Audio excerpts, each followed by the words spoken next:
What is up, guys? Welcome back to the channel. Welcome back to the tabletop, and welcome back to another budget knife review. All right. Well, I'm trying to not let my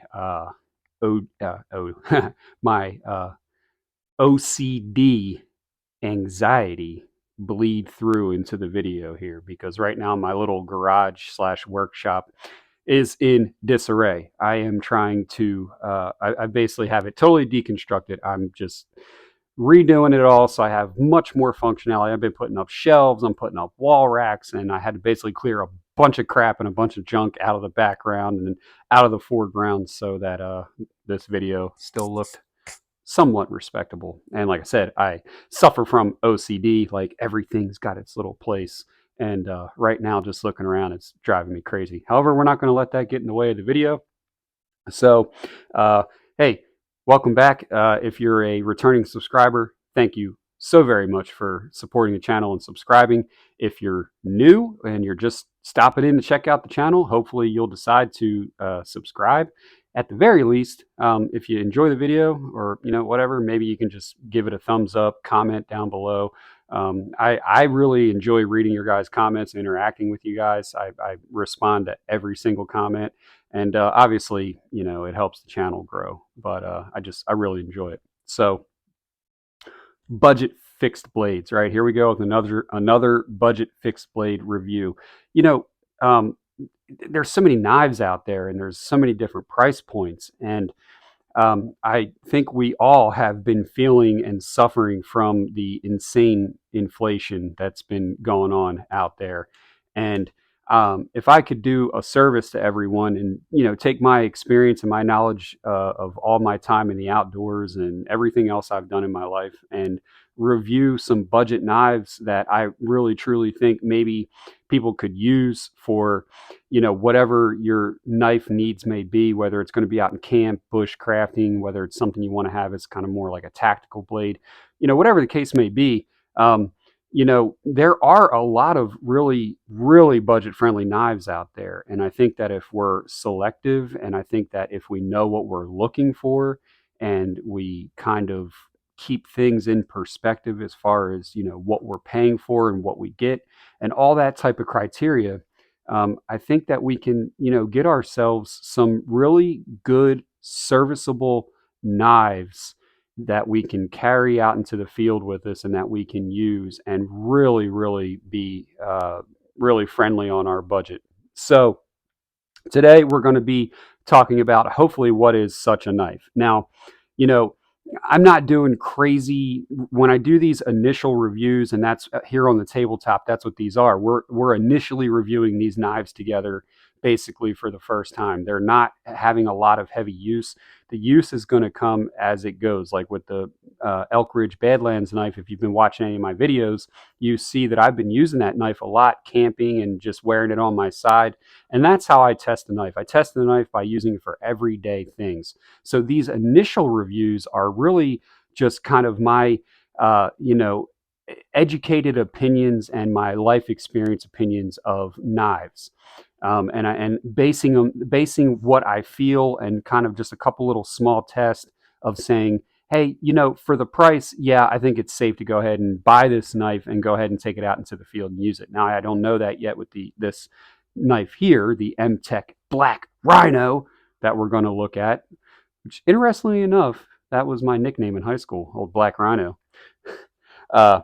But we're going to look at that knife, and we're going to see if this kind of, what seems to me as kind of, has a foot in the bushcraft and tactical world. It's kind of straddling that line.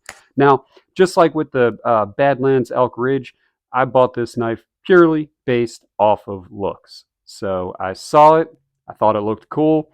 It was another knife from the old local hardware store. I like giving them my business. Good old boys and good old people over there. So let's take a look here. So here we go. The MTech Black Rhino knife. Initial impressions, right? That's what I like to do in these videos, is initial impressions. What do I feel as soon as I pick up the knife? What does it say to me? How's it feel in my hand? Does it say quality? Does it say junk? Somewhere in between. So Go ahead and take this puppy out. Excuse me while I whip this out. All right, well, here we go.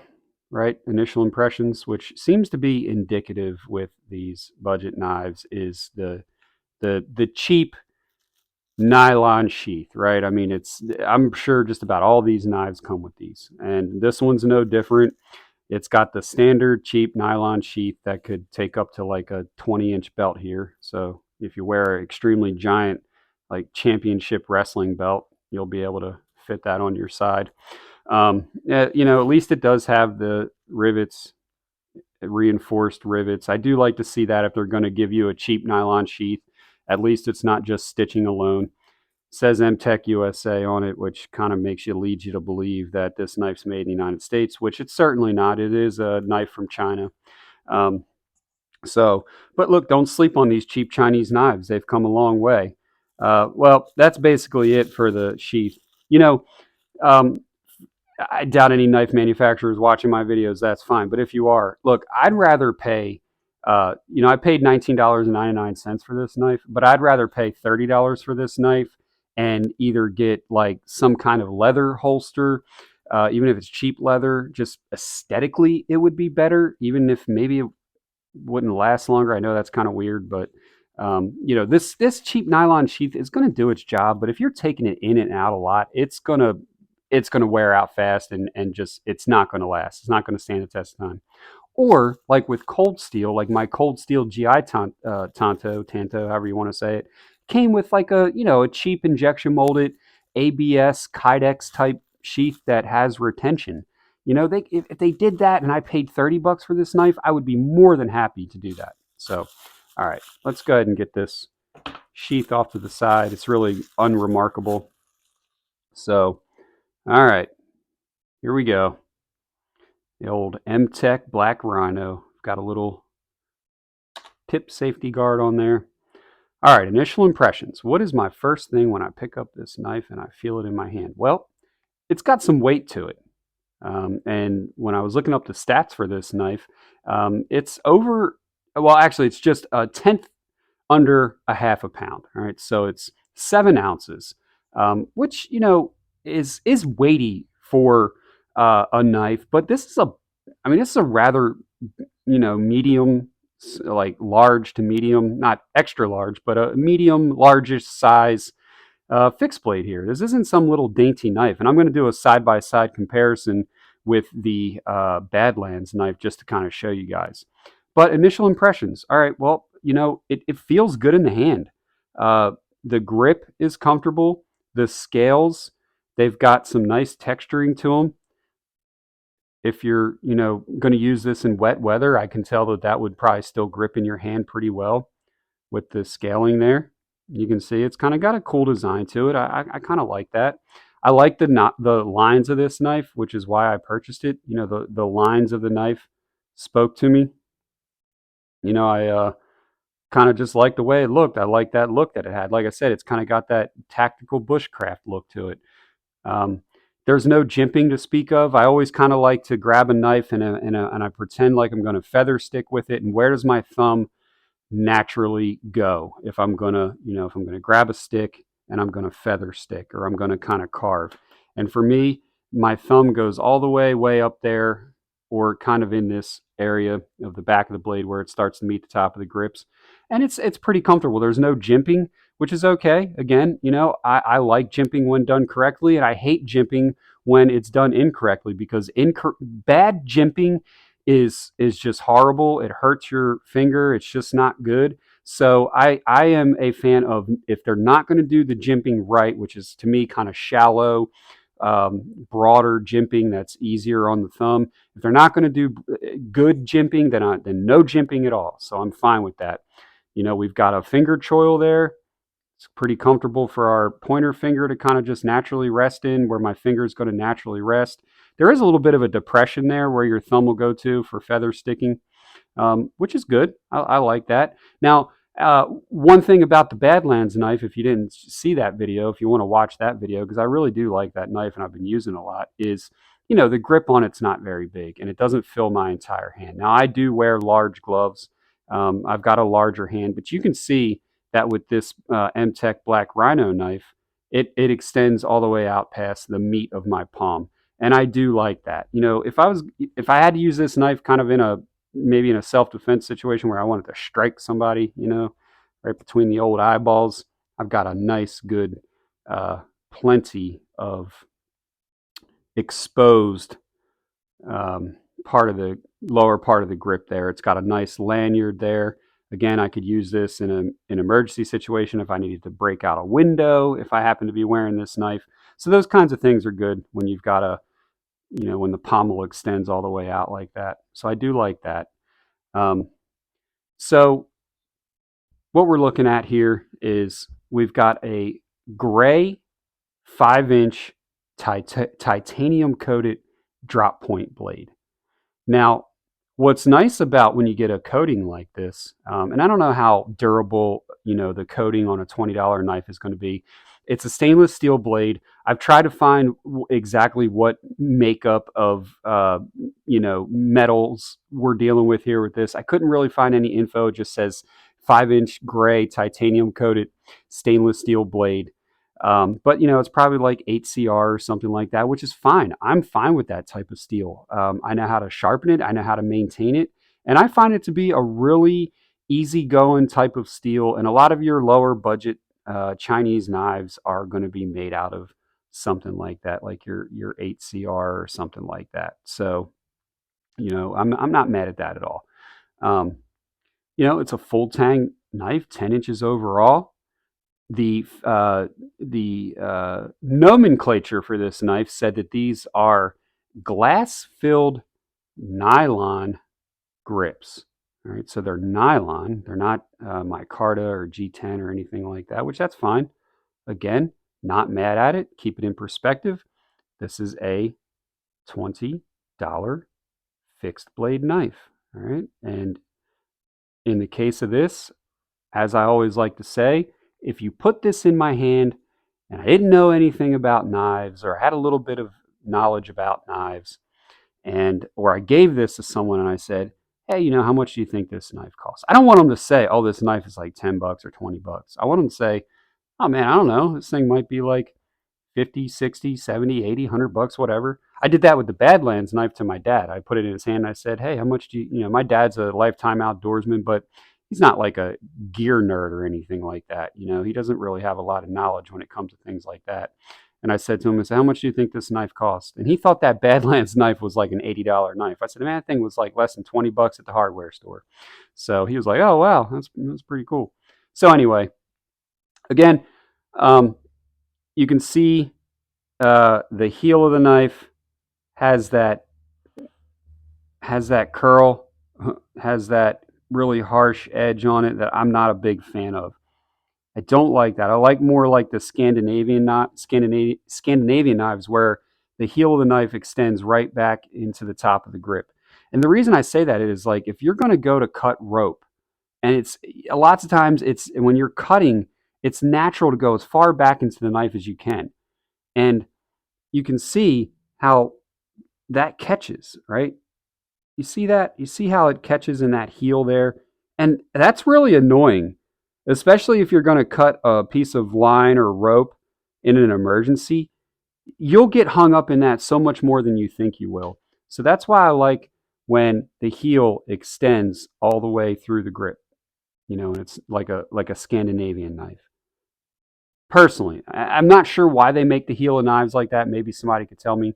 You can see you've got a little bit of a pronounced finger guard there, which is nice. You're not going to accidentally slip up and cut yourself. Um, so, overall, just talking about initial impressions, I think that it's pretty decent knife, for sure. Like I said, it's kind of got a foot in the bushcraft world and the tactical world. Now, something that I'm not a super, super huge fan of is it is a flat grind, okay? Which means if you're going to be doing batoning, you know, flat grinds aren't the best because they're kind of shaped like a wedge, but not in a way that you would think of like a wood wedge. Uh, it's kind of hard to explain, but they're kind of a little bit more apt to get stuck in the wood. Whereas like your convex grinds, your Scandi grinds, your saber grinds, they're a little they're a little bit better for batoning. They might not get stuck in the wood as much, but I've batoned with every type of knife profile, and I don't really have any issues with that. So, if you're looking for a decent knife for the field, and this is a bit of a bigger knife. This is a 5-inch blade, so you're going to be able to baton with this thing, and you got something to grip onto here. And I would not be afraid to baton with this knife at all. All right, and we're going to do a ferro rod test with this knife, and we're going to do a cut test with this knife.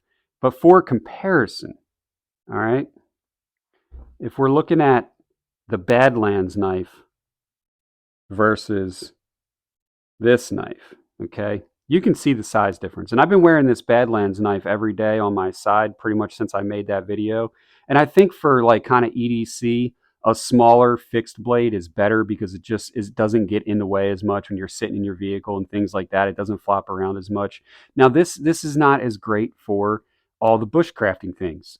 All right, like batoning and such, because you just don't have as much length on the blade. So just to give you a comparison, all right, this black Rhino is a much bigger, beefier knife, right? Fighting knife, tactical knife, good bushcrafter that you can really do probably a lot more heavy duty work with this knife here in the field. And I wouldn't be afraid to whatsoever. Okay, so if you're looking for, maybe a budget blade that you could really go out into the field with and feel like you've got something pretty substantial in your hand, and you feel like you could do some work with it, you could do some batoning with it, you could do some feather sticking, you can cut your sandwiches, you can cut your meat, you could skin an animal. A knife like this, about a 10-inch knife, is really kind of that sweet spot for all those types of things. So, all right, well, let's see if a lot of times some of these knives with your coatings, especially if they're like a really thick coating, like some of Top's knives and such, you cannot strike a ferro rod with them. Now this has a nice, good, pronounced 90-degree spine on it, I don't think there would be any problems whatsoever throwing a spark with this. So even with the titanium coating, yeah, there you go. The titanium coating is nice because you just don't have to worry about maintenance really with this knife. It's just not going to rust up on you. Now, I think that titanium coating will start to wear off eventually, and you could have some rust issues, but it is stainless steel. But, if you're looking for a knife that you don't really want to have to worry about oiling it, like with D2 or 1095 or something like that, or patina the blade, something with a coating like this is a really good way to go. Your food's not going to stick to it as much. But, I did notice hitting the ferro rod with it there, that titanium coating did come off a little bit, which is probably why I was able to strike a spark with it, is because that titanium coating just kind of came right off of there. But, if you're not hitting your ferro rod with it all the time, you don't have to worry about that. I wouldn't worry about that anyway. I'd hit my ferro rod with this all day long and not care. So, all right.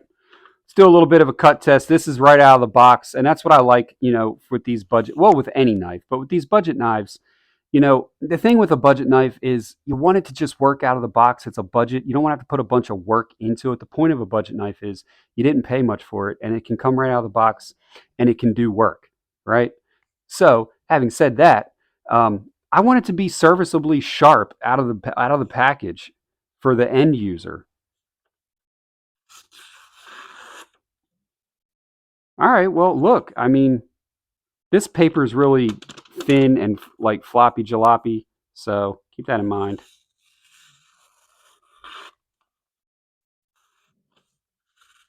And I did hold the paper there just a little bit to help it out, just because.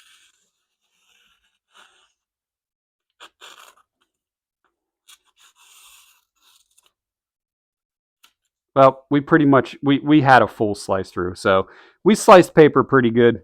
I need a better sheet of paper for my cut test. I need like a full size sheet of paper, but that's just what I grabbed. But hey, that's pretty good. I mean, that means you could take this knife right out into the field, and you could use this knife. And I can tell you one thing about these cheaper steels. They're so easy to touch up. I'll go hit this with the ceramic rod, and it'll be 10 times sharper than it is right now. And I will maintain it with the ceramic rod like I've been doing with the Badlands knife. And I've been keeping a very keen edge on this by just hitting it with the ceramic rod every so often. So, all right, guys, well, there you go. That is the MTech Black Rhino.